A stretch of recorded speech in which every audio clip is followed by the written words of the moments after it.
Dear listener, Sushi here. We have always been afraid of the future, the not knowing, the waiting for something we cannot name. But what if the future wasn't a mystery? What if it was a record, sealed and stored, already written on shelves that no one was supposed to find? What if someone had been sitting with it for centuries, not guarding it out of cruelty, but out of the quiet, unbearable knowledge that some truths break the people who read them? And then she walked in. The question was always, would she be able to leave? Our tonight's love story, Timekeeper's Forbidden Bride. Let's see.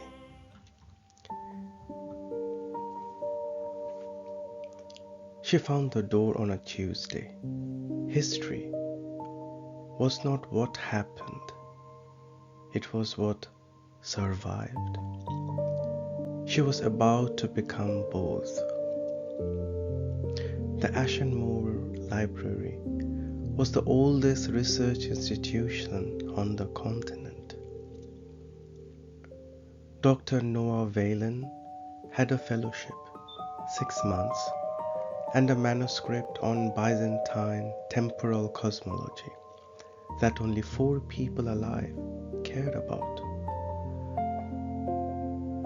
On a Tuesday evening, she reached beneath a Flemish tapestry for a rolled pencil and touched cold iron instead. A handle. The door opened without resistance, the way something long waiting opens when it has finally run out of patience. Inside, shelves of sealed glass vessels, each containing something between light and shadow that moved with slow deliberation. On the far wall, a desk, and at it, a man who existed in the territory between young and old, where time has pressed its thumbs in and left not wrinkles, but depth. "Close the door," he said. His voice was old parchment, layered dry with the memory of something richer beneath. His name was Kylum. He had been Kylum longer than the library. He was the keeper of an archive that did not record the past, but all possible futures, every version of every moment, weighted by probability, sealed against interference. "You will forget this by morning," he said. It was not quite a question. "I have never forgotten anything that mattered," Noah replied. Something behind his winter sea eyes became very still. "That is going to be a very big problem," he said quietly. She told herself it was for research. It was a scholar's lie, the kind told with complete conviction between the truth. "I need to see him again," had not yet been admitted to the category of facts. Alone in the archive, she's there. She's waiting around, and she reaches for a small vessel on the 3rd shelf, labeled Meridian Gothic, her own speciality. The wax seal cracked along a hairline fracture. For 5 seconds she saw a stone room winter light, a woman on the floor, motionless. Kylam standing over her, hands extended. The woman on the floor was wearing Noah's coat. The crack sealed itself. Kylam appeared behind her, silent as all very old things. "What did I see?" she asked. "The highest weighted future involving you," he said, with the patience of a man who had carried this knowledge for a very long time. "Is that one?" Noah stood in the breathing quiet of the archive and made a decision that every part of her scholar's training confirmed, and her common sense confirmed, and her instinct, which had never once counseled self-preservation, quietly ignored. "Then I will change it," she said. "The harder you pull away," Kylam said, "the stronger it becomes." "That's a theory." "No, that is physics." "But I study history," she said. "Every historian knows the most probable outcome is not always the one that occurs. Otherwise, there would be no history, only prediction." He grew colder, trying to prevent it. She grew reckless, trying to escape it. The archive watched them both and said nothing. She mapped her avoidances, stone rooms, winter angle light, certain windows. She also kept returning to the archive, not for the vessels, but for the man beside them, who occupied a room the way weather occupies it, altering the atmosphere without announcing the change. He began answering her questions before she asked them. She began recognizing him, his tells, the way he stilled when she said her name, the fraction of a second before his careful distances reasserted themselves. He brewed tea, hot, no milk, the way she had mentioned once in passing, and set it near her elbow without a comment. She filed this away, and then stopped filing and simply felt it. Every time I tried to prevent, I become more like the figure in the vision. Every time you try to escape, you grow more like yourself. The paradox is not the archive's invention, it is ours. He told her this on an evening when the distance between them became something they were both pretending not to notice. Then we stopped trying to prevent it. We simply exist without reference to it. He looked at her as though she had described a color he had been trying to see for 1,000 years. "I don't know how to exist without referencing it," he said. "I've been its keeper too long." Then he said, "I will teach you." And that was almost a touch.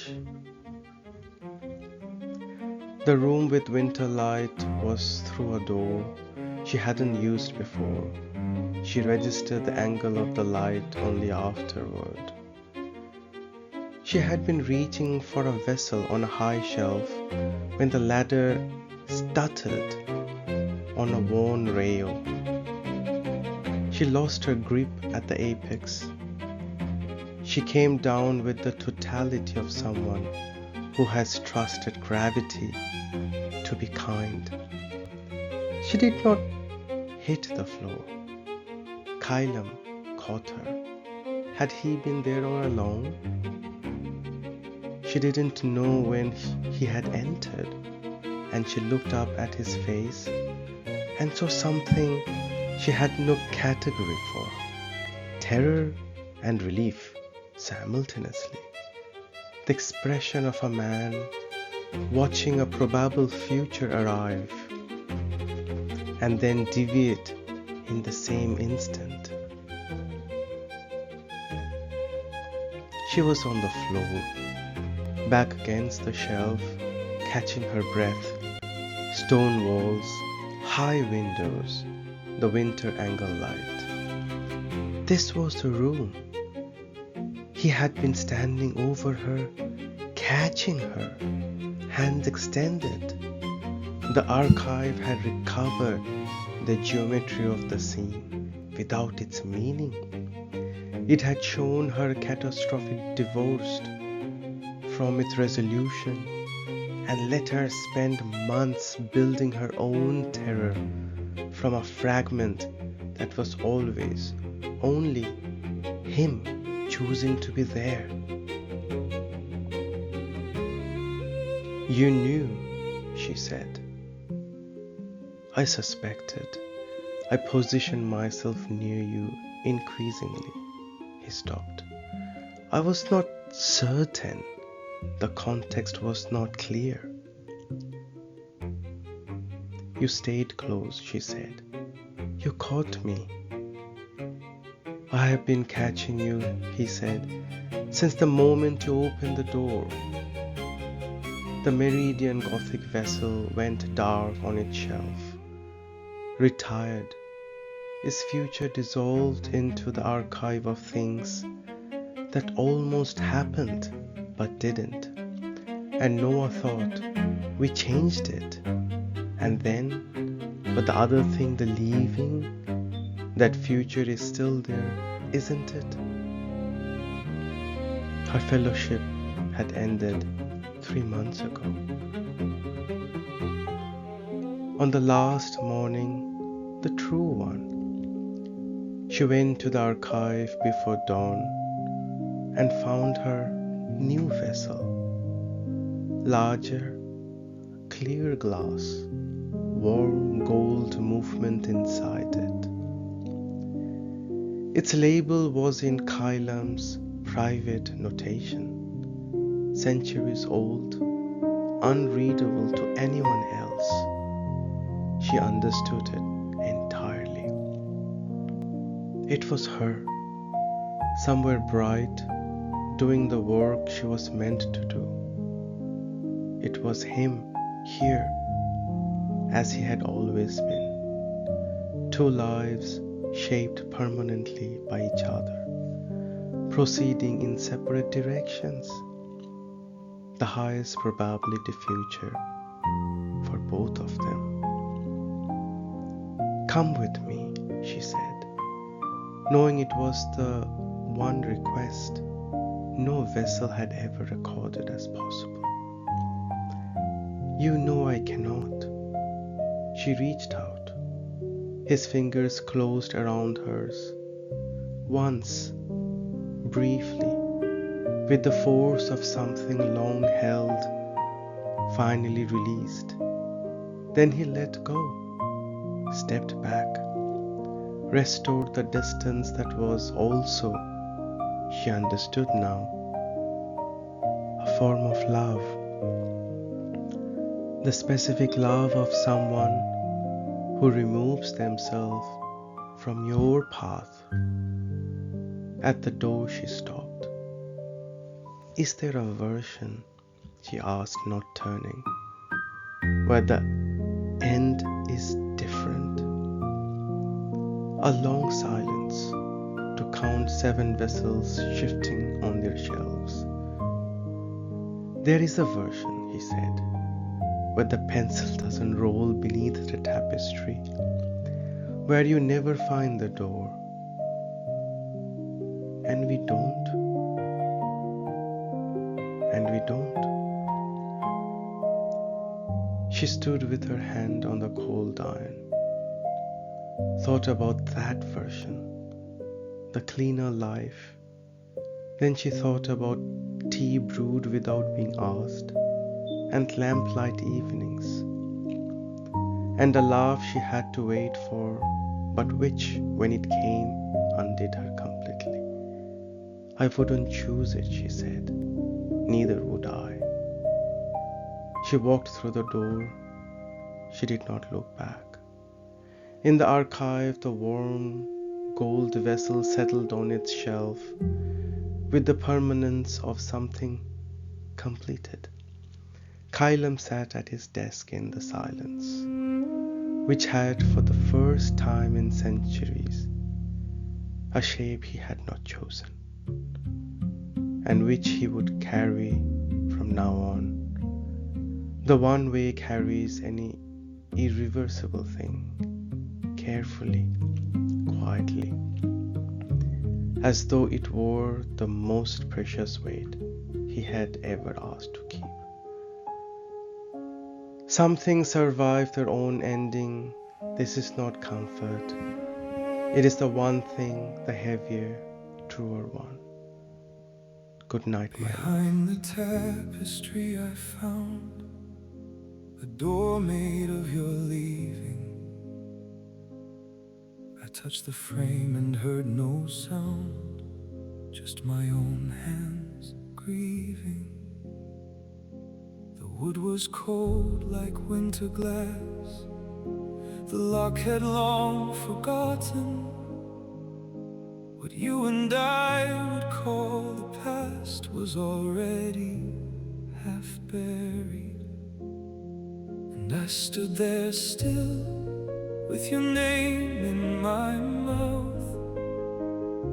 The hallway bent and the candles bowed out. It was the space between us.